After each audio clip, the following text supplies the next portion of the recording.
You won't believe how fast Joy Taylor's career has unraveled, because this has turned into one of the most dramatic falls I've seen in sports media.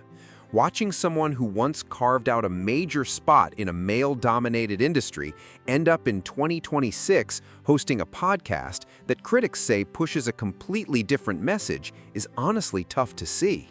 It almost feels like watching someone who was once at the top of pop culture suddenly trying to stay relevant in places you never expected, and that shift speaks for itself. I can point to the exact moment where this story really changed for me. Michael Irvin now has his own show called The White House, and while I've got respect for Irvin, it feels like too many sports podcasts are chasing the exact same formula these days. You can usually tell when a show is struggling for attention if it has to lean on controversial guests like Joy Taylor instead of bringing fresh conversations to the table. But here's where things took another unexpected turn.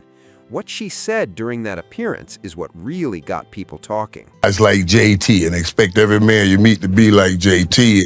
And JT is, I'm telling you, one of the greatest people in the world you would ever meet. No, I only date wonderful people. Right. But JT's the exception, not the norm. Yeah, of course. But I'm saying I only date exceptions. Like I have incredibly high standards for the human beings that are around me, particularly when it comes to men. I really look for and only allow in my purview kind, like strong, moral, loving people with integrity, solid humans. Like I don't have any time for any riffraff. I'm too old. So here's what Joy Taylor is trying to get across, and this is where the conversation starts getting interesting. Her main point is that she surrounds herself only with people she believes have strong character and high integrity. If you remember, her brother Jason Taylor was an absolute force as a defensive end for the Miami Dolphins throughout the early and mid-2000s, dominating against some of the best competition in the league. These days, he's serving as a defensive line coach at the University of Miami, where he's also earned praise for being an outstanding recruiter, so credit where it's due. With all of that in mind, Joy seems to be painting the picture that the people in her circle are held to a very high standard, and that's exactly why what comes next caught my attention. Because if integrity is really the foundation of everything she's saying, then the next part raises some questions you won't want to miss. Along with some information that said they were at a party and she got hit on the butt, and I do believe it was by Skip Bayless, and Joy Taylor allegedly told her to get over it. Now, they brought more of the lawsuit out and saying she slept with everybody there, from Emmanuel Ocho to Skip Bayless to all the dudes there. And people are coming at Joy and they're saying that she is what's wrong with women's sports, being promiscuous in a male-dominated. Now, a lot of you probably remember the controversy that surrounded Joy Taylor, right? Reports and allegations circulated involving former Fox Sports executive Charlie Dixon and other Fox Sports leadership, while a separate lawsuit also included claims that a hairstylist and makeup artist accused Skip Bayless of sexual harassment, with allegations that Joy Taylor discouraged her from pursuing the issue, although those claims have been disputed and remain part of ongoing legal matters.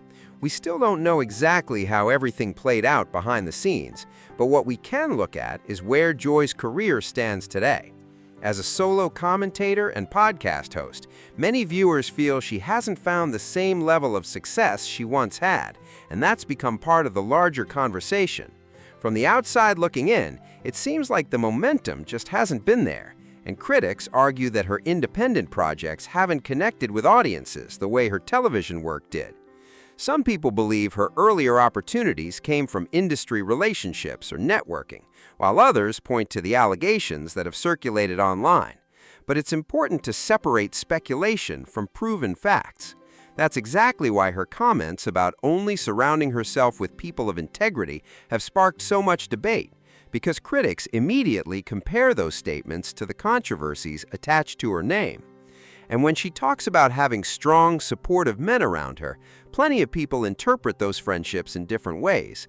But without first-hand knowledge, it's impossible to know what those relationships are actually like. That's why this entire situation continues to divide opinions, and the conversation is far from over. Youth to Older. What's the youngest to the oldest? Like, what's your range? Damn, I'm telling myself right now.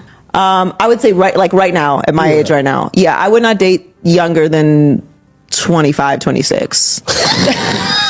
So, according to the conversation, the age preference being discussed was 25 years old, and that instantly changed the tone of the room. At the time, Joy Taylor was around 38 years old, and likely 39 by now, which made the comparison even more noticeable. Paul Pierce couldn't hold back his reaction and burst into laughter because he clearly found the moment amusing. But then the conversation took another unexpected turn because Joy followed it up with a comment that gave everyone something else to talk about. Very aggressive, and they do not care how old I am. Then Joy Taylor made another comment that immediately got people talking, saying younger men don't seem to care about her age. That statement opened the door for all kinds of interpretations, with some people believing she was simply pointing out that younger men approach dating differently than older men. Others argued it could mean that dating preferences shift with age, but at the end of the day, nobody truly knows what she meant beyond her own words. What is clear, though, is that her personal life has become almost as much of a topic as her career, and that's why every interview ends up creating another round of headlines. From my perspective, public perception plays a huge role here, because once viewers start questioning your image, every comment gets picked apart from every possible angle. Whether that's fair or not is up for debate, but that's the reality of being in the spotlight. As people get older, priorities often change, and relationships usually become less about appearances and more about compatibility, trust, and peace of mind.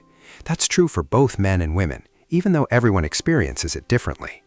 I've seen plenty of successful people who simply want someone easy to communicate with, rather than someone who brings constant conflict into their lives.